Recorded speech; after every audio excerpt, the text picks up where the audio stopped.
Et c'est Toy Sniper, on se retrouve aujourd'hui pour une nouvelle vidéo, donc un tuto, sûrement mon seul tuto que je ferai sur ma chaîne, mais c'est tout simplement pour vous expliquer comment filmer son écran Android, donc en 2016, donc c'est-à-dire maintenant tous les techniques qui existent.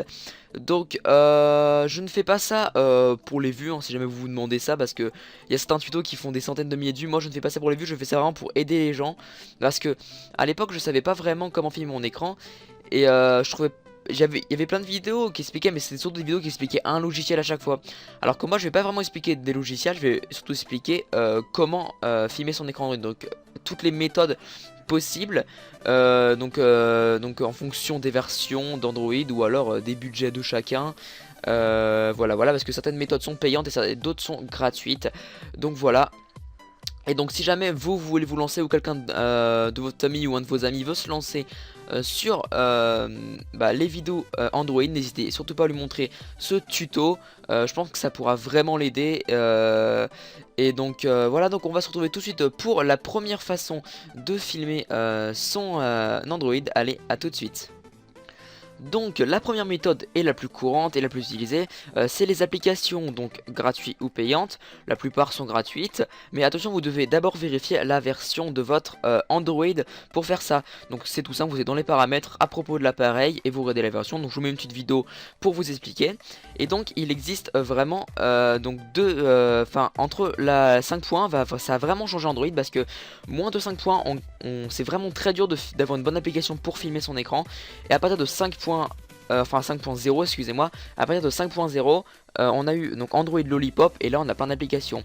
Donc pour Android Lollipop, hein, c'est très simple, vous avez AZ Screen Recorder, Lollipop Screen Recorder, il y a plein d'applications qui marchent sous Lollipop, voilà, qui marche avec Lollipop, donc vous n'avez pas besoin de payer. Donc si votre téléphone est à partir de 5.0, c'est bien pour vous, vous pourrez filmer votre écran sans problème. Donc maintenant pour les appareils de moins de 5.0, ça va être beaucoup plus dur. Vous avez deux méthodes pour filmer, c'est-à-dire ne pas router votre appareil ou le router. Alors moi je vous conseillerais plus, si vous voulez avoir de la qualité tout ça, de le router. Vous allez voir un petit tuto pour le router, parce que moi je ne vous expliquerai pas ça dans cette vidéo, sinon ça ferait des vidéos beaucoup trop longues si j'expliquais tout. Donc vous le routez. Après il existe plein d'applications, par exemple quand vous le routez vous avez Chou par exemple. Bon, elle est pas tip top, mais aucune application n'est vraiment bien. Vous avez Mobizen avec ou sans route, vous avez Recordable, je vous en mettrai sûrement d'autres aussi. Des applications, déjà elles marchent pas toutes, certaines ne marchent pas sur certains téléphones, c'est vraiment le hasard et la chance. Mais de toute façon, sachez que vous n'aurez jamais aussi bien, ou alors vraiment en payant. Pas en payant, vous avez SCR Pro, enfin après vous pouvez les avoir gratuites, mais ça c'est encore un autre tuto, et vous allez voir comment avoir des applications payantes gratuites. Mais vraiment je pense que vous n'aurez pas aussi bien que sous Lollipop, parce que Lollipop c'est vraiment une fonction qui a été ajoutée à Android, qui permet tout simplement de pouvoir filmer. Donc je pense que vous n'aurez jamais aussi bien. Donc sur ce, on va se retrouver tout de suite pour une deuxième méthode pour filmer son écran.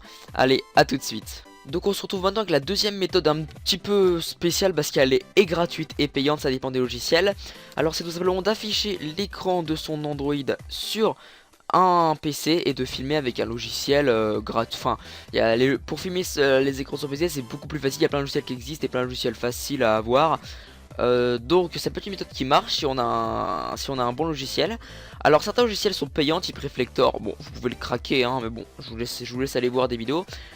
Et j'ai vu également, que, je viens de voir que Chrome avait sorti Visor, une extension, c'est une extension de Chrome pour afficher l'écran d'un smartphone sur un ordinateur. Donc Visor, je sais absolument pas comment ça marche, donc je vous laisse aller vérifier tout ça, mais en tout cas c'est une technique qui marche. J'ai essayé moi à l'époque avec un logiciel, mais j'avais beaucoup de retard, donc si jamais Visor ça ne marche pas, Reflector c'est vraiment je pense le meilleur, avec quasi aucun décalage.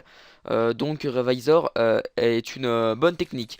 Donc maintenant on va se retrouver tout de suite pour la troisième méthode. Allez, à tout de suite. Et donc on se retrouve pour la dernière méthode, donc la plus chère. C'est tout simplement d'acheter un HDPVR, donc par exemple un Avermedia ou alors un boîtier Game Capture. Ce sont les logiciels qui font le moins laguer et qui filment en meilleure qualité, je pense, les écrans. Mais c'est également les plus chers. Je pense que les HDPVR les moins chers sont aux alentours de 70 € et on monte jusqu'à des fois des 200 €. Donc honnêtement, si vous êtes un youtubeur débutant, je ne conseille absolument pas cette technique parce que c'est vraiment beaucoup trop cher. Enfin, je trouve que c'est beaucoup trop cher, à moins que vous faites du multigaming type aussi du Call of, tout ça. Pourquoi pas pour faire tout. Mais si vous faites que de l'Android, je déconseille fortement d'acheter un HDPVR. Mais je vous le dis quand même parce que c'est quand même une technique qui marche. Si vraiment vous avez de l'argent, ou alors que vous avez, on imagine, je sais pas, plusieurs milliers d'abonnés, votre logiciel vient de vous lâcher, vous savez plus comment faire, bah vous achetez ça, vous pouvez acheter ça. Je vous le mets comme voilà. C'est des fois, c'est toujours une technique qui marche, donc voilà. Ce tuto touche donc à sa fin, j'espère qu'il vous aura aidé. S'il vous a aidé, n'hésitez surtout pas à me le dire en commentaire et quelle méthode vous a aidé.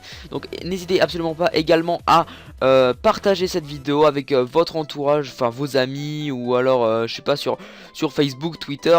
Pour que des gens qui justement n'arrivent pas à filmer voient cette vidéo et qui peut-être les aider. Et donc n'hésitez surtout pas aussi également à lâcher un like. Donc comme je vous ai dit, à partager la vidéo, à laisser un commentaire pour dire si ça vous a aidé et à vous abonner si ce n'est pas déjà fait. Et donc moi je vous dis au revoir. Allez, salut tout le monde.